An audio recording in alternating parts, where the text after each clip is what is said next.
안녕하세요. 오늘 이야기를 하려면 제 유년기 시절의 이야기를 빼고는 진행이 되지 않을 것 같아서 저의 어린 시절 이야기를 먼저 해보려고 합니다. 저희 아버지라는 사람은 사업을 해서 집에 돈이 많았습니다. 저희 엄마 이외에 이미 결혼을 하셔서 본처가 있는 상태였는데 선을 봐서 집안끼리 결혼은 했는데 알고 보니 본처가 자궁에 물혹이 있다고 했던가?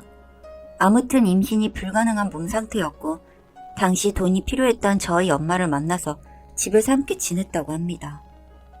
아무리 아이 때문에 한 집에서 살고 있기는 했지만 그때부터 차별이 심했다고 들었습니다. 그리고 저희 엄마는 절 낳으셨어요.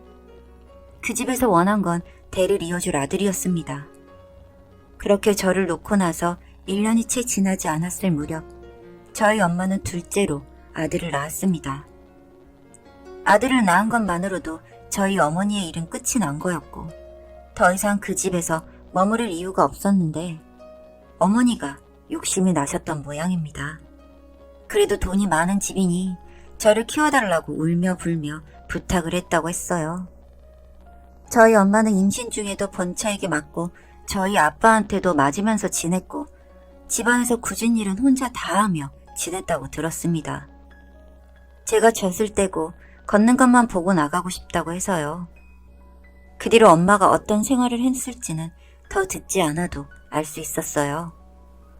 아버지는 그 이후 엄마를 쫓아내고 저희 집이 이사를 간 것으로 기억하고 있어요.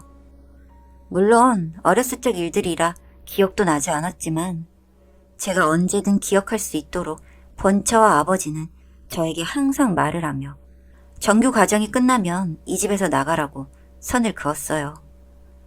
저희는 가족이 아니라는 말인 거죠. 저는 어린 마음에 그때는 아버지에게 버림받으면 제가 갈 곳이 없어진다고 생각을 해서 결국 고등학교를 졸업할 때까지 그 집에서 버텼습니다. 그 이후 저는 한 공장에서 일을 하게 되었어요. 제가 다니던 공장에 어떤 아줌마가 있었는데 저처럼 어린 나이에 공장에 온 아이들을 엄청 잘 챙겨주더라고요. 사실 저는 그래도 나이가 성인이었는데 저보다 어린 자퇴하고 공장에 다니는 아이들도 많았고 저희 공장의 사장님 내외께서는 그런 아이들이 돈이 없어서 나쁜 길로 빠지지 않도록 작은 방도 내어주시면서 저희들이 돈을 벌어 살 수 있도록 도움을 주셨습니다. 다들 그 아줌마를 이모 혹은 엄마라고 부르는 아이들도 있었습니다. 아줌마는 왜 저희 같은 애들한테 이렇게 잘해줘요? 그냥 아줌마 애기들 같아서. 아줌마 자식들은 어디 있는데요? 돈 많은 아빠 밑에서 잘 지내겠지. 잘 지냈으면 좋겠다. 네? 그렇게 말하며 아줌마는 한참을 우셨습니다. 코팅된 장갑을 끼고 눈물을 닦던 아줌마는 눈물이 잘 닦이지 않자 장갑을 벗었는데 엄지손가락이 플라스틱이더라고요. 그런데 그 플라스틱 손가락을 보는데 갑자기 저희 엄마가 생각이 났습니다. 어렸을 적 기억이라 희미하지만 저희 엄마도 손가락이 없어서 제가 엄마 손가락을 빨려다 플라스틱이라 몇 번 뱉곤 했던 그 차가운 기분이 들었어요. 엄마? 그렇게 그날 공장 사람들에게 말을 하고 저희는 둘이서 한참을 울면서 눈물의 재회를 했습니다.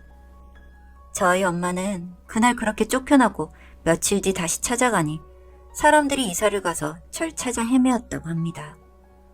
엄마는 저를 너무 걱정하셨다고 해요. 원래 아들이야 그 집에서 원했으니 얼마나 금지우겹 키울지 안 봐도 뻔했는데 미운 오리 새끼 같은 제가 그 집에 남아있으니 밤에 두 다리 뻗고 잠도 잔 적이 없다고 합니다. 엄마의 예상처럼 제 남동생은 호의호식을 누리며 잘 먹고 잘 살고 저와 같은 부모를 갖고 있지만 오롯이 아빠만을 좋아하고 잘 하대했어요. 형제라는 걸 인정하지도 않았고요. 그렇게 저희는 그 공장에서 5년이라는 시간을 함께 근무하며 작은 가게라도 차릴 날만 손꼽아 기다렸어요. 정말 신이라는 게 있다면 있는 걸까요? 그날은 엄마 생신이라 공장 근처 고깃집에서 같이 근무하는 동생들과 엄마에게 고기를 사서 먹고 나오는 길이었어요. 같이 일하는 동생 하나가 저보고 아이스크림을 먹고 싶다길래 마침 잔돈도 남아서 아이스크림 하나랑 5,000원짜리 로또를 하나 샀습니다. 그리고 기적같이 그 5,000원짜리에서 로또 1등과 3등이 동시에 당첨이 되어 하루아침에 돈방석에 앉게 되었어요. 언뜻 계산해보아도 세금을 떼고도 15억 정도 되는 큰돈이 저희 손에 들어왔습니다. 욕심을 내지 말자는 어머님의 뜻에 따라 3등 로또는 감사했던 공장 사장님 부부에게 드리고 왔습니다. 이런 이야기 소문나서 좋을 게 없으니 로또 당첨에 대한 이야기는 아무에게도 하지 않았고, 저는 서울에 10억짜리 건물을 하나 사고 작은 집과 저희가 함께 운영할 가게를 차렸어요. 어차피 주된 수입은 건물에서 세를 받아서 생활할 생각이었기 때문에 사랑방 같은 한옥 카페를 시작했습니다. 저희 엄마가 한옥 같은 고즈넉한 분위기를 좋아하시거든요. 그렇게 엄마랑 오순도순 산 게 또 5년이 넘어가고 있었어요. 저희 엄마는 최근 건강검진을 받으러 갔다가 갑상선암 선고를 받으셨습니다. 그래도 암 중에서 완치 확률이 높은 암이라 한편으로는 안심을 하면서도 젊은 날 너무 고생을 많이 하셔서 엄마의 건강이 안 좋아진 것 같아서 엄마에게 일을 그만두게 하고 집에서 가사 일을 도와줄 입주 도우미를 찾아보게 되었습니다. 박원희. 참 낯익은 이름이었습니다. 나이대도 비슷한 것 같고 자기소개서를 읽어봤습니다. 신랑의 사업 실패로 아들과 함께 지내고 있으며 경력은 없지만 열심히 할 수 있다. 이 일이라도 해야 할 만큼 정말 간절하다. 뭐 그런 내용이었습니다. 수많은 이력서 중에 그 이력서가 한눈에 들어온 이유는 딱 그 이름 하나였어요. 그리고 저 사람을 채용했는데 역시나 저희 아버지의 본처였습니다. 저를 호적에 넣어달라는 엄마의 요청에 발로 걷어차고 침을 뱉던 그 아줌마요. 여긴 어쩐 일이세요? 아, 일하러 오신 건가? 네가 여기? 여기 저희 집이에요. 저희 엄마 간병도 하면서 해야 하시는데 괜찮으시겠어요? 그보다 어째 입장이 좀 바뀐 것 같네요. 그이가 우리 친정의 돈까지 다 갖고 사업을 했는데 그게 망했어. 아, 네. 술 먹고 자살한다고 소동 부리다가 혀를 반이나 잘려서 지금은 말도 잘 못해. 우리 좀 불쌍하게 생각하고 일 좀 줘. 그 잘난 제 동생은요? 걔는 돈 안 벌어요? 교도소에 있어. 네? 이런 말까지 내가 해야 하나 싶은데 형편 어려워지고 나쁜 친구들이랑 어울리다가. 근데 아줌마 얼굴 보니 같은 집에서 있기는 좀 힘들 것 같은데. 안 마주칠게. 안 마주치도록 노력할게. 부탁해. 너도 알잖아. 여기가 시급이 제일 좋더라고. 그렇게 그 아줌마는 저희 집에서 일을 하게 되었습니다. 엄마는 그러면 안 된다며 노발대발했지만 저는 그 아줌마도 어느 정도 감안을 했을 일이라고 생각을 했어요. 그 뒤로 그 아줌마에게 복수가 시작되었습니다.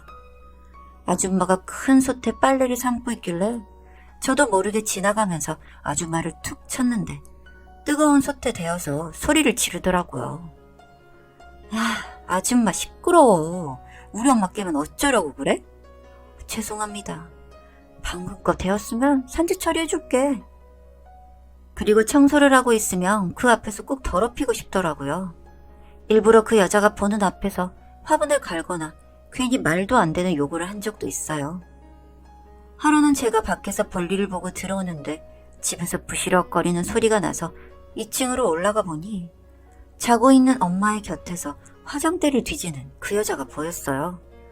저는 혹시 엄마가 깰까 그 여자의 머리채를 잡고 조용히 하라고 말하고 1층으로 내려왔습니다. 이 미친년이 지금 뭐 하는 거야? 솔직히 말할게. 돈 좀 줘. 네 아빠 데리고 살기 힘들어. 이 정도는 그래도 줄 수 있지 않아? 니네 돈 많다며. 돈 좀 빌려줘. 너네들한테 줄 돈은 없어. 그래? 그렇게 말하고 뻔뻔하게 나가려 하길래 경찰에 신고를 했습니다. 엄마를 간호하느라 방에 CCTV가 있었으니 증거로는 충분할 거고 그동안 그 아줌마에게 싸대기를 때리고 발로 배를 찼습니다. 역시 주머니에서는 엄마의 금 액세서리들과 아버지라는 사람이 줬다는 금반지가 나왔습니다. 엄마가 어떤 마음으로 그 반지를 아직도 갖고 있는지는 모르겠지만 이제 괴롭히고 하는 이 짓도 그만해야겠다고 생각을 하고 바닥에 앉아있는 그 여자의 얼굴에 침을 탁 뱉었습니다. 아줌마 우리 엄마한테 침 뱉었다며? 내가 싸가지 없는 건 아줌마가 그렇게 살았었기 때문이야. 그거 하나도 못 가져갈 거고 당신 현행범으로 끌려갈 거야. 미안해. 생각이 짧았어. 아니야. 아줌마가 좋은 사람이었다면 나만 나쁜 년 될 뻔했잖아. 그치? 나 합의 안 해줄 테니까 얼마가 되든 깜빵에서 썩어봐. 그렇게 아줌마는 징역을 살고 있습니다. 합의금을 마련할 돈이 없으니 몸으로라도 때워야겠죠. 아버지라는 사람은 혀가 잘려서 말도 못한다고 하니 그냥 이것으로 이 모든 악연이 끝났으면 합니다. 오늘은 엄마가 수술이 끝나는 날이에요. 심한 게 아니고 수술이 잘 끝났다고 하니 저희 모녀에게는 행복한 나날만이 남아있다고 생각합니다. 여기까지 제 이야기 들어주셔서 감사합니다. 구독, 알림 설정까지 부탁드립니다. 오늘도 우리 사는 이야기 찾아주셔서 감사합니다. 사연자분이 보내주신 이야기 시작해볼게요. 저는 하반신 마비의 남자입니다. 그리고 제 아내는 상간녀입니다. 하반신 마비와 상간녀라니 정말 제 인생의 파란만장함이 이 두 단어에 다 들어가 있는 것 같네요. 상간녀인 제 아내는 아이러니하게도 누구보다 착한 며느리였습니다. 또 좋은 아내였습니다. 저희는 신혼여행 당일 10중 추돌 사고 때문에 사고를 당했습니다. 비극의 시작이었죠.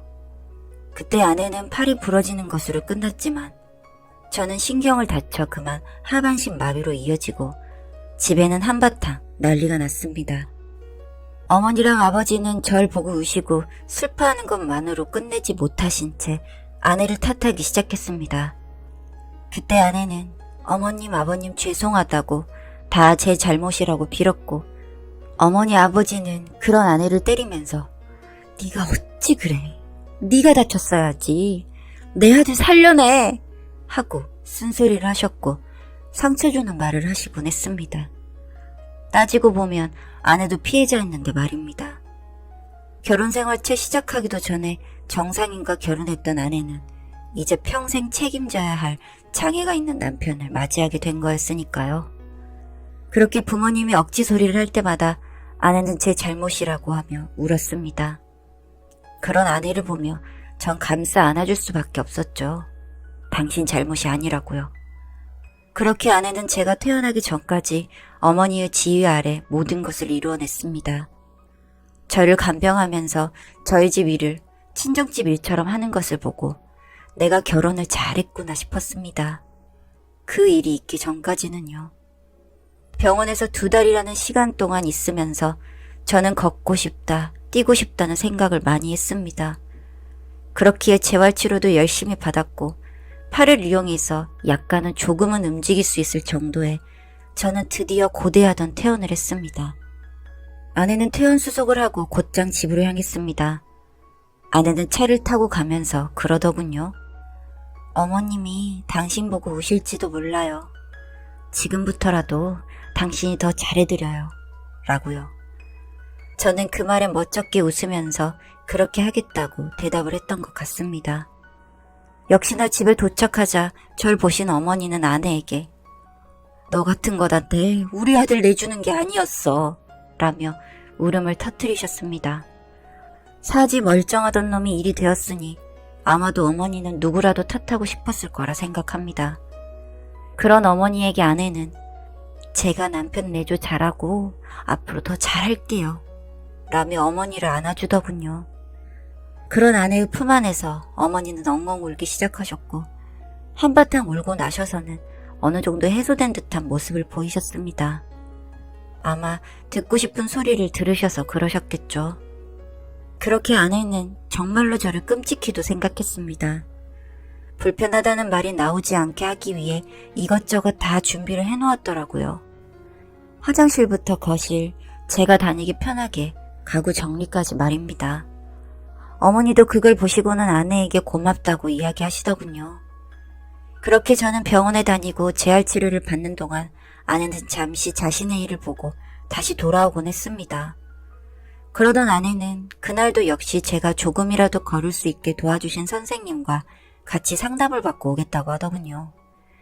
뭐 종종 있는 일이었고 도와주시는 다른 선생님도 계셨기 때문에 그날은 저 먼저 집으로 가겠다고 했습니다.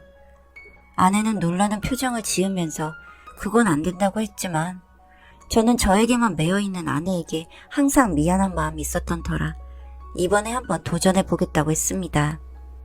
병원에서 운영하는 차량이 있었기에 그걸 이용해서 혼자 한번 집에 가보고 싶었으니까요. 그렇게 아내에게 조금이라도 숨통을 트일 수 있는 시간을 주고 싶었습니다. 그런 저에게 아내는 고맙다고 했고요. 그런데 그날 아내는 돌아오지 않았습니다.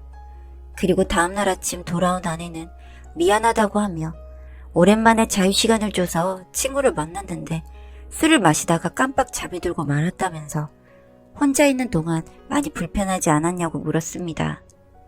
그때 불안한 아내의 표정을 눈치를 챘어야 했는데 단지 그동안 고생했을 아내 생각뿐이었던지라 뭔가 그냥 넘어가게 되었습니다. 그리고 평소와 같이 식사를 하는데 갑자기 아내가 아이를 갖고 싶다고 말하더군요. 저는 깜짝 놀라 아내를 바라보니 아내가 다시 한번 우리 아이가 있어야 하지 않냐고 당신한테는 미안하지만 아이를 너무 갖고 싶다고요. 아내가 그렇게 이야기를 하는데 그 마음도 이해가 되어서 저도 그러자고 했습니다. 그래서 그날 밤은 와인도 마시게 되었습니다. 솔직히 제가 다치고 난 이후 관계는 꿈도 꾸지 않고 살아왔습니다. 뭐 가능하지 않는 일이라고 생각했지만 병원에서도 약의 도움을 받으면 가능하기도 하다기에 한번 노력을 해보았고 저는 감각이 살아있는 게 아니다 보니 실망스럽기도 하고 좌절감도 느꼈습니다. 하지만 얼마 뒤에 아내는 저에게 놀라운 소식을 전해왔습니다. 자신이 임신한 것 같다며 이제 우리는 부모가 되는 거라며 환하게 웃었습니다. 저도 그 소식이 너무 설레고 행복했고 아내는 저희 집에 전화부터 하더니 어머님 아버님 저 임신했어요. 어머님 아버님 이제 할머니가 되시는 거예요. 라고 전했습니다. 수화기 너머로 어머니와 아버지가 좋아하시는 소리가 들려왔고요. 이게 좋아할 만한 일이 아니었다는 걸 그 당시에는 알지 못했던 게 정말 후회스럽습니다. 그렇게 임신한 아내는 요즘 어머니와 아버님이 자신한테 잘해주신다고 너무 행복했습니다. 사실 이 부분이 되게 미안했죠. 다른 집이었으면 더 좋은 취급 받으면서 살고 있었을 텐데요. 아내가 임신한 이후로 어머니는 정말 많이 바뀌셨습니다. 그동안의 모든 사건, 사고들은 다 잊으신 채 앞으로 만나게 될 손주에만 온 정신을 쏟으셨고 그런 손주를 품고 있는 며느리에게는 더 정성을 다하셨으니까요. 그렇게 아내가 만삭이 되었을 때 이상하다는 것을 알았습니다. 관계를 한 날보다도 훨씬 일찍 아이가 태어난다는 것은 말도 안 되는 이야기잖아요. 아내가 병원에서 나왔을 때 전 물었습니다. 당신 말이야, 예정일이 왜 이렇게 빨라? 그러자 아내는 예정일은 예정일이고 언제든 태어날 수 있어요. 라고 하더군요. 뭐 미숙아로도 태어나고 하니 그게 말이 안 되는 이야기는 아니었지만 그 말을 믿을 수는 없었습니다. 저는 그런 아내에게 좀 이상하잖아. 우리 관계한 날이 언제인데 이게 그렇게 되냐고. 그러자 아내는 갑자기 얼굴을 바꾸더니 그럼 이 아이가 당신 아니면 누구애란 말이에요? 소리를 지르면서 머리를 뜯기 시작했습니다. 저는 생전 처음 보는 모습에 아내에게 내가 잘못했다고 사과를 했지만 찜찜함은 사라지지 않았고 그래서 저는 어머니에게 이 사실을 털어놓았습니다. 조금 이상하다고요. 그런데 아직 정확한 것도 아니고 하니 말하지 말라고 부탁을 드렸습니다. 그렇게 얼마간의 시간이 지나갔고 아이는 태어났습니다. 솔직히 어머니와 저는 의구심이 들었기에 아이에게 정이 가지 않았던 게 사실입니다. 아이는 죄가 없는데 친자식이 아니라는 느낌이 들다 보니 아이한테도 못할 짓이지만 그런 마음이 들더군요. 그런데 아내는 우리 아이 예쁘지 않냐고 유난히 호들갑을 떨었어요. 저는 제 아이일까 싶은 의심으로 여러 사람 힘들어지는 것 같아 차라리 궁금함을 빨리 해소해버리고 아내와 아이와 잘 살아야겠다고 생각하고 있었습니다. 유전자 검사를 하기로 마음먹은 거죠. 그 와중에 아이의 이유식이 시작되었는데 저희 집안은 당근을 먹으면 알레르기가 있어 못 먹는데 아이는 별탈 없이 잘 먹길래 그저 한마디 했을 뿐이었습니다. 아빠랑 할아버지는 못 먹는데 우리 땡땡이는 잘 먹는구나. 탈도 안 나고. 그랬는데 갑자기 아내는 소리를 지르면서 우리 애기가 아니면 누구 애기냐고 소리를 지르며 패약질을 시작하는 겁니다. 너무 어이없어서 그렇게 아내를 바라보고 있었는데 그때 소리를 듣고는 어머니가 들어오셔서는 이게 무슨 소란이냐며 뭐라고 하시더군요. 어머니는 아내를 보고 너는 뭐가 그렇게 겁나서 그렇게 떠니? 이게 아니면 유전자 검사를 해보자. 그럼 답이 나오겠네. 어머니, 누가 뭐래도 이 아이 우리 아이예요. 건드릴 생각 하지 마세요. 어머니 아들 이혼시키고 싶으세요? 저 검사 받으면 이혼할 거예요. 어머니 그 귀한 아들 이혼남이라는 소리 듣고 싶으면 그렇게 해보세요. 라고 하더니 집을 나가버리더군요. 엄마도 저도 이건 못할 짓이라 생각하며 제 물건과 아이 물건을 챙겨서 검사를 의뢰했습니다. 결과가 나오기까지 그 시간 동안 얼마나 피가 말랐는지 모르겠습니다. 그리고 결과가 도착해서 열어보는데 정말 설마 했는데 유전자 검사표에 친자가 아니라고 적혀 있었고 이걸 같이 보신 어머니는 쓰러지고 말았습니다. 전 아무것도 할 수 없는 몸이라 아버지께 연락해 어머니를 병원으로 옮기려고 하고 있었습니다. 급하게 오신 아버지에게도 검사 결과를 말씀드리고는 서로 참담한 심정으로 어머니를 모시고 병원으로 갔습니다. 그런데 참 저 같은 놈은 애초에 복이 없었던 건지 단순한 기절이라고만 생각했던 어머니는 그동안에도 아마 뇌혈관 쪽에 문제 신호가 왔을 텐데 본인이 모르셨던 것 같다고 하면서 혈관 하나가 터졌고 이걸 수술해야 하는데 그 이유를 장담하기 어려울 것 같다고 하더군요. 그래도 치료를 잡아야 했기 때문에 수술은 불가피한 상황이었습니다.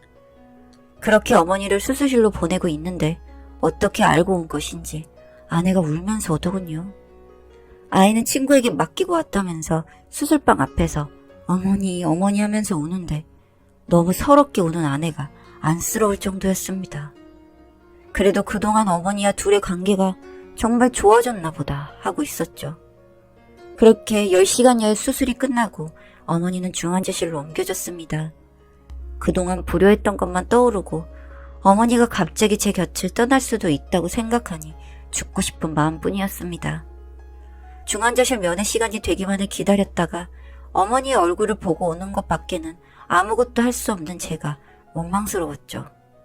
중환자실 면회 도중에 담당이가 보호자와 이야기를 하고 싶다며 잠깐 복도 쪽으로 나와달라고 했고 아내는 어머니 곁에 있겠다고 해서 그 길로 나왔습니다.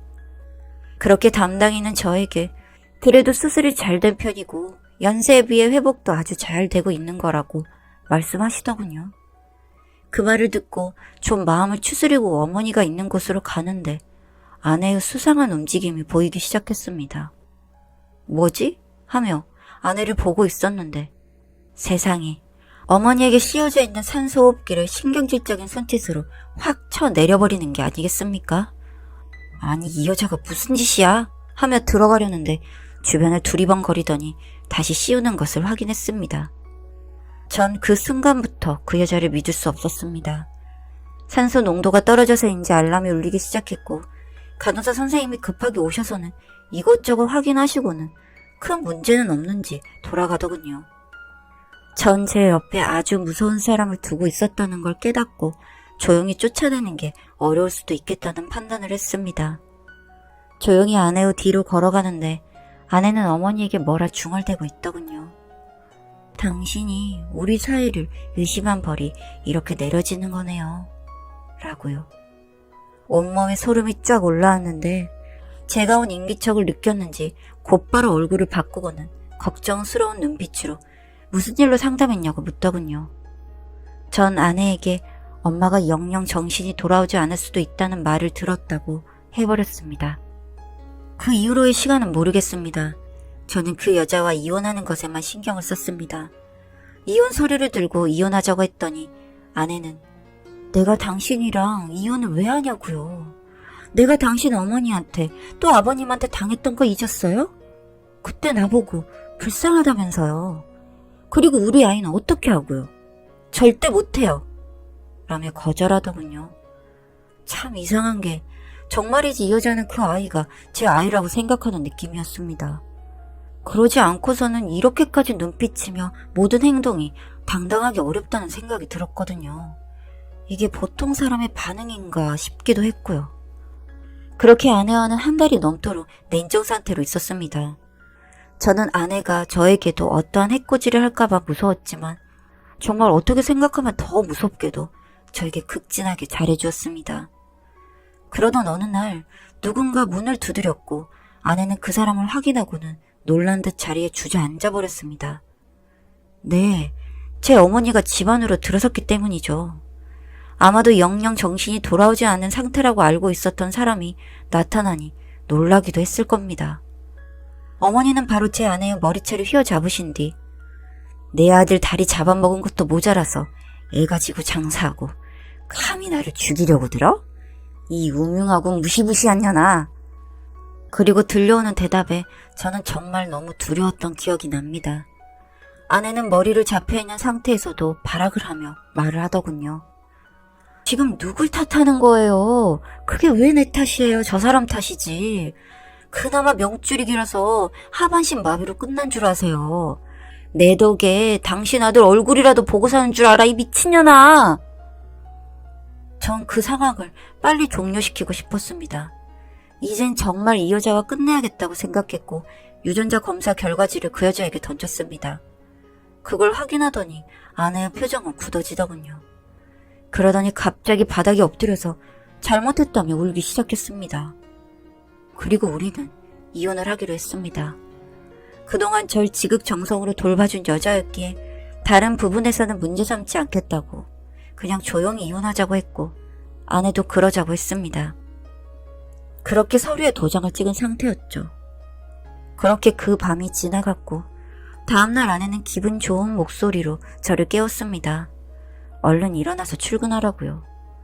저는 하반신 마비 이후 출근을 하지 않는데 말이죠. 그리고 어머님 아버님은 왜 오늘 안 오시냐고 웃으며 말하네요.